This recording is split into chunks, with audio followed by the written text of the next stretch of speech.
The plan was this: 24 days on Spanish soil, leaving England on Boxing Day 2024, and planning my arrival in Malaga for the 5th of January when my mate Ken was going to fly in to spend a week with me before he returned to England.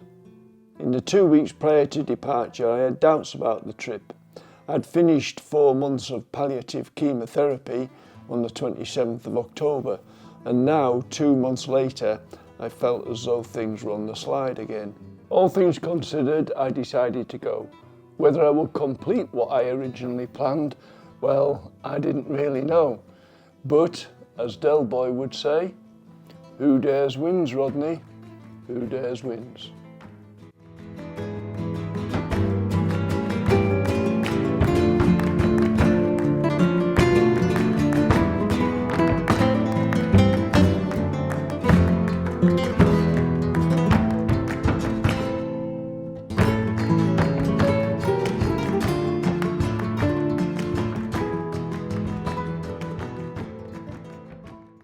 The A397 from San Pedro to Ronda is well known amongst the local sporting driver and the biking community, and also the police looking for the sporting driver and biking community. There are plenty of warning signs showing that spirited types are of interest to the authorities in an effort to discourage exceeding the rather conservative speed limits which apply along such a great road. Here are a few clips of last year's drive up.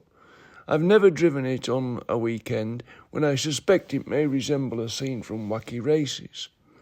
The latest drive up was kept very conservative for the first 10 miles due to the safety car being out. Well, it was a wagon actually, but you get the gist. Once he was knocked off, we could pick our own speed, which I hasten to add wasn't too excessive. The cafe at Venta El Madroño is a biker's haven with much motorcycling memorabilia adorning the walls inside. It's the only stop-off point on the road and is worth grabbing a coffee and snack there.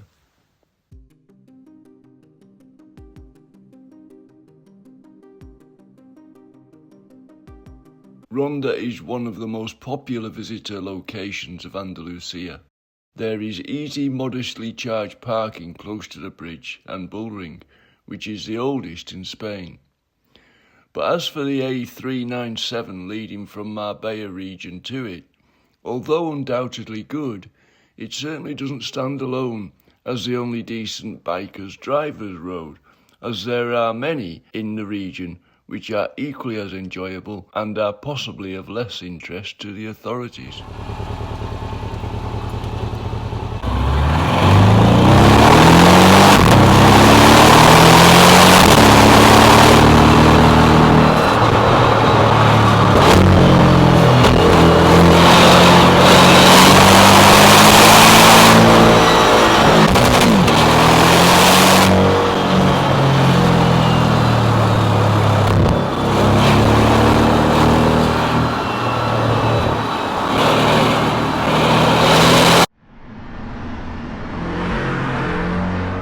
Put the kettle on whilst the committee discuss the next wake. When they are flying in formation, vultures are referred to as a kettle. When they are resting in a tree or on the ground, they are called a committee, and whilst feeding, they are known as a wake. The Sierra Crestalina above Casares is the home to many griffon vultures. Here are some photographs I took from the camper van parking area just out of the village.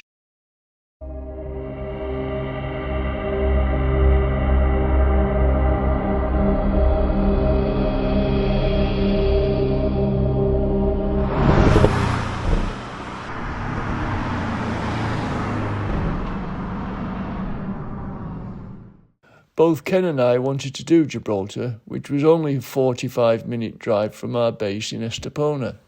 Having had 2 days off the road due to a slight health setback, we managed it before the presumably busy weekend. To drive in or to park outside in Spain and walk across the runway. We decided to drive in. There is a plus and a big minus to such a decision. The plus being fuel at €1 a litre. The big minus being caught for speeding, at a cost of €300 for being more than 10% over the predominantly 30 and 19 mile an hour speed limit, even on the short urban dual carriageway. It's wise to take it very canny.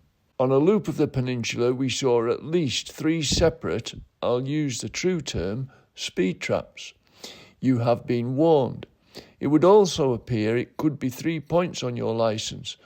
Although some of this British overseas territory follows the homeland's lead, the speed limits are in kilometres or kilometres. You may be surprised to learn that we escaped with my licence and wallet remaining intact. A quote from October's Gibraltar Chronicle. In the space of just a few hours, a total of 51 motorists were caught speeding by the Royal Gibraltar Police, in what police described as a truly shocking disregard for the law. One male motorcyclist was stopped after riding at over twice the speed limit on Line Wall Road, reaching 61 kilometres an hour. That's 38 miles an hour in old money. Even when you feel low, you can still go. Even when you feel slow, you can still go. Even when there's no hope, you can still go. I never answer to no, man, I still go. Go, go, go, go, go, go, go, go. On a lighter note, despite the bad reputation of the Rock's Barbary macaque residents, we had no problem at all with the monkeys by taking our guide's advice and respecting their personal space, as opposed to some tourists who were treating them like domesticated animals, which kind of wound them up. A successful day all round, and on our return to base, we popped in at Soto Grande to see how the other half live.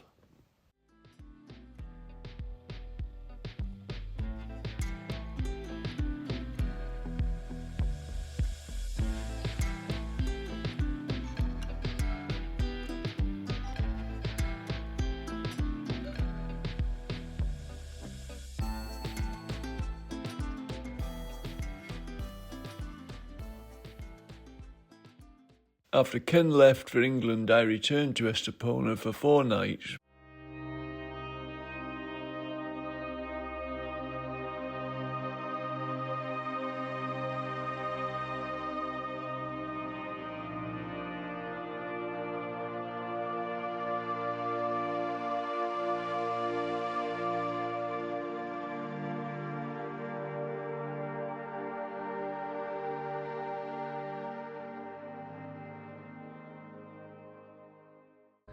Fin de Sendero, I believe, close to Pico Los Reales.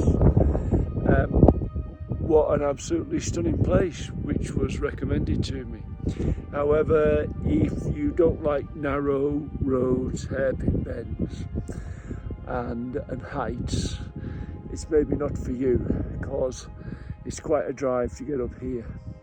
Having said that, the car park, it's a nice easy 400 metre walk to the viewpoint, which is just a few metres down there. And I'll give you a little bit of a view of what it is here. And Morocco on the horizon there, and you might be able to pick out Gibraltar, and then the bay sort of to the right of Gibraltar is Algeciras. It's there's a restaurant just along here. It's not open very often. Well, it's kind of like a refuge really, but apparently the food is absolutely brilliant. Maybe worth a visit if ever you're in the area. Like I say, providing you don't mind a rather hairy drive. Certainly the last bit is very narrow, just good road surface, but just one car width. So I wouldn't like to really come in the season. There's a view.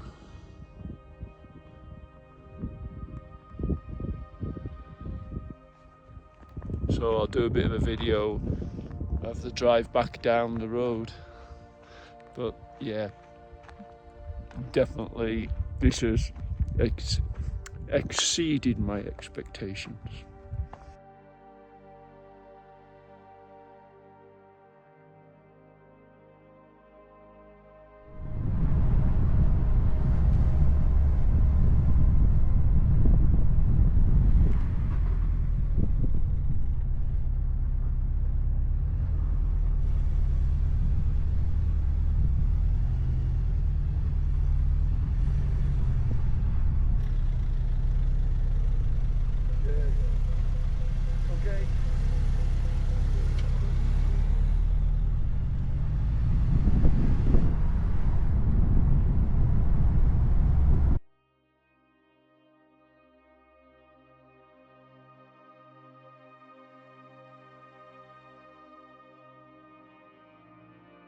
There are lots of lovely sports cars.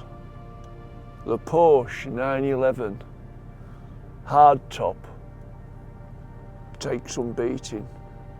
But you know, when you're in southern Spain in January, I'm sorry, but I just have to have an open top sports car. And I am very fortunate that I've got this Porsche Boxster, which suits me and the environment down to the ground. Anyway, this is a rather twisty road, but it's lovely. Anyway, I'm going to take my time down it. Last time I came down here, which was last week with Ken, I think I drove a little bit too enthusiastically. Ken was, we've got a little bit of rock fall now and then as well, so you have to be careful of that. Ken was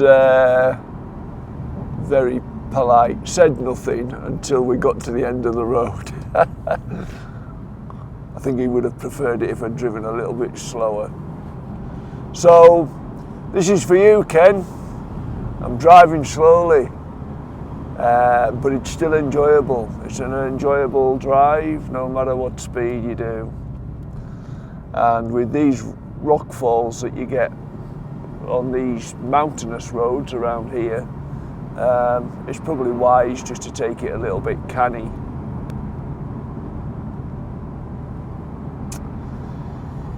Yeah, I think it was a good decision to come down here. There's been one or two little issues, but nothing that we couldn't get over. Health-wise, that is. But yeah, it's the trip has actually fulfilled everything that I've wanted. So you can't ask for more than that. It's getting that warm. The hat's off. Andy's late arrival at Malaga Airport on Friday meant we stayed the night by the airport before popping into Fuengirola Saturday morning for a quick coffee with mutual friends Paul and Chris, who were holidaying there. From here we had a planned route back to Santander Ferry, taking in places I thought may interest Andy: Cordoba, Toledo, where I'd never been before, and Salamanca. Our priorities were to avoid motorways as much as possible to get a better feeling of the countryside, but the non-toll A45 as opposed to the AP46 coming out of Malaga gave as much interest as a motorway can do, with sufficient twisties to make it enjoyable. Andy and I prefer to take the roads less used and give our well-earned euros to local businesses rather than the multinational and global enterprises that scatter all countries across Europe now. Of course, this means we interact with locals more and have the challenge of overcoming the linguistic barriers. But this all adds to what for us is an important aspect of travel. Instead of ordering on a computer screen in your chosen language for the same food you can get worldwide, we opt for local delicacies, which often turn out to be not what we expected. but we never suffered any adverse consequences, and it always added a little humour to our eating experiences. After 2 nights in Cordoba, where photographs can never do justice to the magnificent cathedral, the Mesquita, we continued our northward trek to Toledo, this time completely avoiding the motorway. Unfortunately, the weather turned wet and cold, the first time for me in 3 weeks. Our brief visit made me concur with friends who had been. The ancient cobbled street city doesn't meet up to the view from the other side of the gorge, photographs of which was what attracted me to the place. Nevertheless, I would like to return when the weather was like this.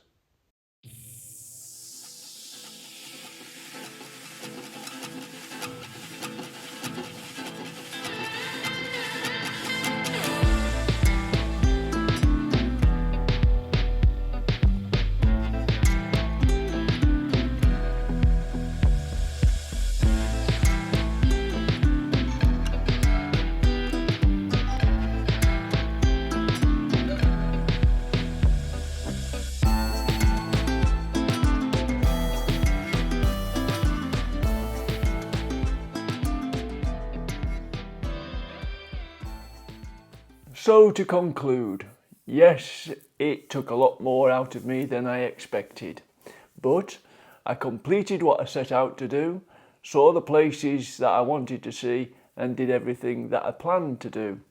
So it was a result as far as that was concerned. However, on my return to England, it came as no surprise to me that in fact I will be going for another batch of treatment, which is going to continue indefinitely.